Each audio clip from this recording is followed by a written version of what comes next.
You ask Tiger to solve.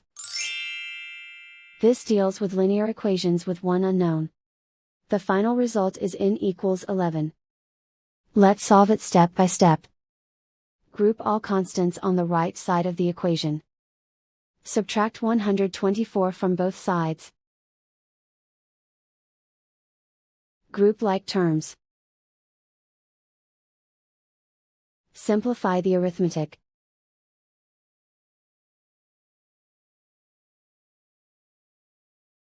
Convert the n into a positive number.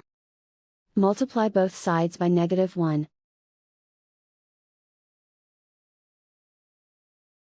Remove the ones. Simplify the arithmetic. And so the final result is n equals 11.